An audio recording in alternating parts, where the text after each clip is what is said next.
Hello everybody, my name is Aceface. Welcome back to the T0 to T6 Abyss series. We've made some upgrades to our ship, a slight upgrade, very slight upgrade. It is to improve our thermal resistance.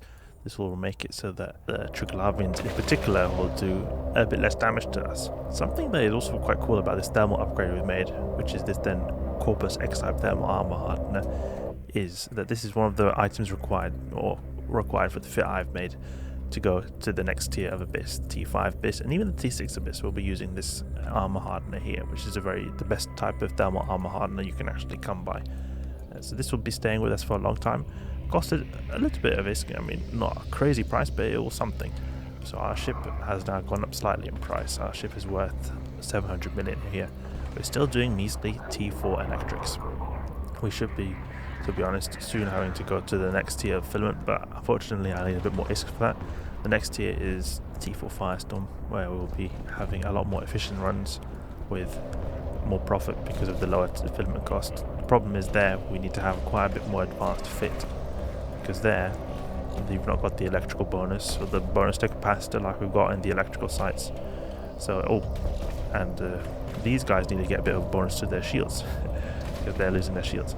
But in the Firestorms we won't have that really good cap bonus, so we're going to have to compensate by reducing our tank slightly to get more capacitor, and if we reduce our tank then we're going to have more stronger individual tank modules. So we'll just continue here. I want to get in range of these extraction nodes. We also can sell the previous armor hardener we had, so we'll earn a little bit of ISK in that regard. We will then be able to, I think, about 30 million extra ISK, because I did have a pretty good thermal armor hardener before as well. Not as good as this one, but it was still pretty decent. We can deploy maybe. Oh, do we want to deploy MTU? I don't think we want to deploy it yet. Need to get a little bit closer here, and I also want to destroy the snare cast of these guys. Are really annoying. Hopefully we'll get some decent drops here, because the last few runs we've been doing have been really good, so it could be that there's a good loot spree going on in the CCP RNG database. Okay, this guy is wanting to take a lot of damage. Okay, good. None of the drones are now aggroing us anymore. We can have the drones go for the extraction node over here. And then when they're done with that, they can go for this one as well. This 63 kilometer one as well. The gaze dimmers are making us so we can't lock them up. Okay, let's deploy a few of the drones in this group here. We can actually already do it. Okay, we'll do the transfer conduit, and then we'll get the Packrat on the way. Soon there we go. By the transfer conduit now, I think it's appropriate to deploy the Packrat. I've been recently doing quite a bit of experimentation with T5 bits that are a little bit cheap. Like, not really cheap, but cheaper than the ones we were going for right now. I think it's really cool because I got this gear fit that is going for 700 million ISK that seems to be able to do the T5 electrics pretty smoothly. I was very surprised because that's the cost of the fit we've got right now. So there's like quite a bit of a discrepancy here, because my T5 fit goes for about I think it's 1.3 or 1.6 billion ISK. It's a little bit expensive. In fact, 2.4 billion. Well, okay, that is a lot more expensive. But it will be running the T5s a lot better than that Gila will be. So you could perhaps downgrade it a bit in terms of its damage capabilities in exchange for more tank, because that Gila is really running very low DPS and more focus on tank just to be able to survive. But still, I think that the price difference is really significant, that you would be able to, we would be able to just directly go into T5 now. Bit unfortunate. Okay, where's this one? Then we just got one more to go. We might actually want to opt in to skip that extraction node. We'll skip that extraction node here, because I don't think that thing is going to produce so much, and that is going to take a long time for us to get it. So we'll go to the next room instead. That one is far away, and we've spent quite a bit of time on this wave. It's not like it's been a really slow wave. It's been 5 minutes, and it's a rogue drone wave, which typically is pretty fast. Okay, next room. We have to find a good route here to go to the extraction node. Okay, there's some elusive Cinnabals. See if we can snipe some of the frigates on the way here. Okay, never mind. It was just the normal Dramiel. I wanted to go for the elite Lucifer. The elites are really fast. No, they've got also attack like that makes them go even faster.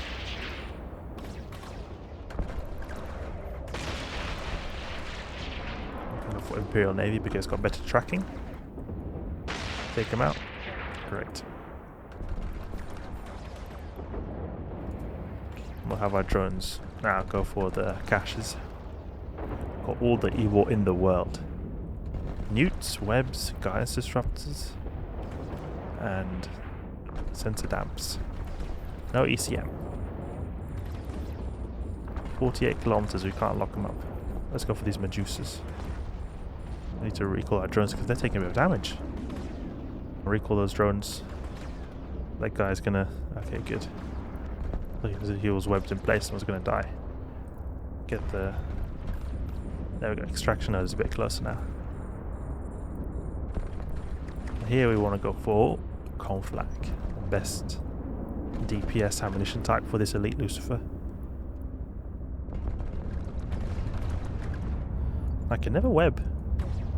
Just within web range. Just outside web range. There we go. Now he's webbed. Now we recall the drones because I do not want them to take a ton of damage. This Angel Wave is a high web wave. They have really potent webs and will make your drones just stay put, and they've got good tracking as well, so they'll hit hard by default. Oh, that extraction node was anyway empty. Go for Imperial Navy now. See what's in here. 7 million. Fierce Electrical. Contributed a bit to the value being a little bit higher. 1.5 million. Go for Scorch. This guy wants to keep his distance. The Ixion. With his guidance disruptors. There was a pretty quick Cinnabar wave there. There were not a lot of cruisers, it was mainly a bunch of frigates there. They have low HP, and when we're able to apply to them, especially with this tracking pulse pilot, and that's probably the reason why I went so quickly, enabled us to just have laser beam accuracy and take them out really quickly. And the frigates by default have low HP, so their speed did not really play a big role here. Okay, loose deep watcher wave. In contrast, is a pretty slow wave. I have the drones go for that extraction node. Now we can lock up the small stuff and go with Scorch directly. Now then, range for Imperial Navy, so we'll go for that. Got even automatic suppressor here. You can see that all their shields are dissipating really quickly. Need to get them outside of that. Can they stay outside the deep automatic suppressor's range? I think it's just out of the range. It's a bit difficult. I think we're going to have to recall the drones. It doesn't seem like it's going to work with without the drones being here on the lucid deep watchers. Can web them so that they don't get out of range. Not that they will at 50 meters a second. Okay, Packrat M2, let's go. This guy, I need to be 40 kilometers away from him to not take damage, so we're well within range. The drones are going to get hammered real hard. Only 3 million, unfortunately. We've earned a total of 7 million from this run, when you factor in the filament costs. Again, very frustrating with the really high filament costs. Maybe that extraction node will do this site justice. I don't think so. Corpus X-type thermal armor hardener. We'll check the difference between this and the previous fit we had. The B-type before. Now we have the X-type, so 2% extra. A whopping 2% extra thermal resist. I don't think we're going to notice a significant difference, but you have to also remember that percentage differences are a lot more significant the higher your percentage is. So when we get to 80%, each percentage point is going to make actually quite a big difference. When you're like around 50 and 60%, 1% doesn't mean anything. Like say you've got 98% thermal resist, you're going to take 2% of the thermal damage you do. If you just up that by 1%, so you get 99% thermal resist, you're just going to take 1% of the thermal resist damage. That means that you're essentially doubling your tank to thermal resist just by 1%. So what I mean is the higher percentages, the more significant they are. Ah, whopping 200k. So this site was pretty useless. We'll see how the next one goes. Okay, let's go for site number 2. Okay, we've got some rogue drones here, so this will be super quick, hopefully. We'll go for the Scorch.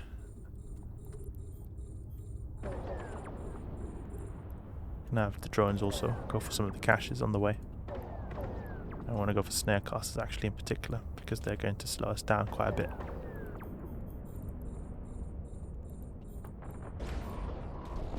Doing quite a bit of damage now because these guys do a ton of EM damage. A lot of spark lot is over here.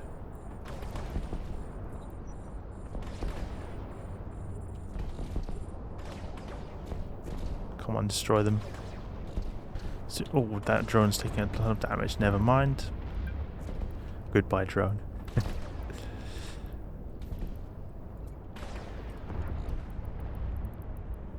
There we go. Got the drone group on that extraction node. And we'll move towards this other one. And then we'll deploy the MTU here. That was super quick. That was good. And I think it's a lot to do with that we're a bit more prepared with the Scorch. Initially just sniping them and then taking out the ones that slowed us down so we could get the extraction nodes destroyed quicker.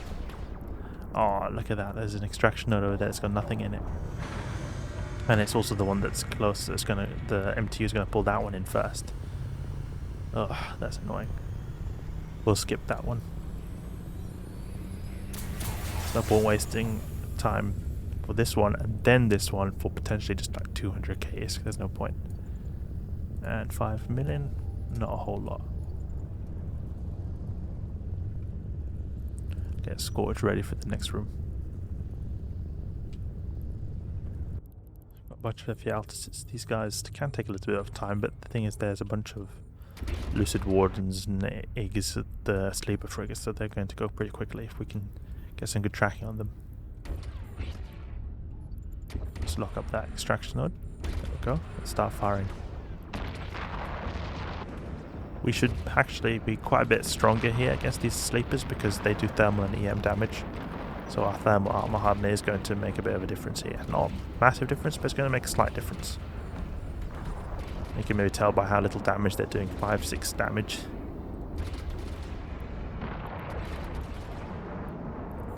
Should maybe have my drones actually go for the wardens. These guys are going to make it be a really slow ride here. Go towards the extraction node. There we go. We're pretty quick at actually taking out these frigates, even though we've got tracking disruptions going on. I guess a lot to do with our skills are really good. Our character's been training for a while, getting near perfect, or basically perfect Zealot skills. I don't think there's anything more I can train with regards to this Zealot. I'm just training other types of ship skills now on this character because I've got medium pulse laser to specialization level 5. I've got the Armada drone specialization also to level 5. I can think of very little improvement here. Look in the drone skills. Drones, pretty much level 5 in all the support skills, and light drones as well. And I think these drones do help quite a bit actually to take out these wardens, because they're going to be having more HP, also going to track better and do more damage.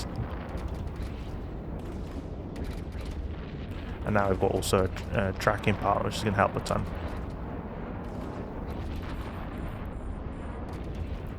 That's super fast. These F-Yals just go down in a few volleys. Oh, just 3 million from that bi-adaptive. Really bad. Say we were to get that 3 times in a row, that would be about 10 million, because it was 3.3 million. Just under 10 million. Filament cost is... Oh, we lost another drone. And then you have to also factor in the drone losses. 7 million ISK filament cost. That's going to be a total profit of a whopping 2 million ISK. It's going to be really bad. 1.8 million, so that was okay for an extraction node. I mean, half the bi-adaptive is not too bad actually. Go to the transfer conduit. Abyssal loot, so we're at 3 million profit here. This last room is going to play a big role in this run's profit. Which is so far looking pretty bad. Charybdis, okay, I've got a ton of null charges, so we'll probably want to go for them, even though we've got a really good capacitor. The sheer amount of null charges does not make me feel very comfortable. Move one of them here so we get a full drone group. And there we go, let's go. Now I go for conflag and use webs. We can even have some drones go for here. We can even have some drones go for that extraction node over here. And now we'll aim for Charybdis. We're getting a lot closer to Charybdis than I usually am actually. I'm surprised. Oh, actually, never mind. It doesn't seem like 30 kilometers is still quite a bit of a distance. Now I want to deploy the Packrat. Maybe deploy a little bit on this side so that we will be able to go to it when we're on the way back to the origin conduit. There we go. And that T4 automatic suppressor is slightly annoying, but I think we'll be able to have them go for Charybdis since we will have, since Charybdis is really far away. We might want to go a little bit to the side here because we're taking quite a bit of damage from Charybdis. We might have taken a wrecking shot. Oh, it doesn't usually go down this hard with Charybdis, I find. The shield is down on Charybdis, so that is a sign that it's going to go very quick now because the armor structure is pretty thin. We'll move towards the mobile tracked unit. There we go. That was a really fast T4. 11.5 minutes. We went for almost every extraction node. Oh, I hear that T4 automatic suppressor sound. It just really sends chills in my spine when I hear that because I know that my drones are going to get destroyed straight away. Need to record them fast. There we go. Now hopefully something better. We're at 3 million profit here, mind you. Oh yes, perfect. That was a good save of the room right there with that chaotic gamma. Perfect, that's good. So we've got 20 million profit. It's still not like explosive profit we've got, but it is still pretty decent. That chaotic gamma really saved us here. 10 million extra. So nice. We got something good in the end. So a few quick T4 sites, making our way to T4 base with our new thermal armor hardener. Slight upgrades here and there. Eventually we'll get this T4 Firestorm. Main objective here is to get that A-type Multispectrum Energized membrane and A-type medium armor repair. Those are the two modules I need here. Otherwise everything else is pretty much already here. See, in fact, this thermal armor hardener that we've got now is actually better than this. So. Oh, I'm surprised there. Okay, so we've got even better thermal resistance than we'll have here. Great. So until then, hope you guys enjoyed the video. Hope you learned something new. If you did, please leave a like and subscribe. I'll catch you guys later.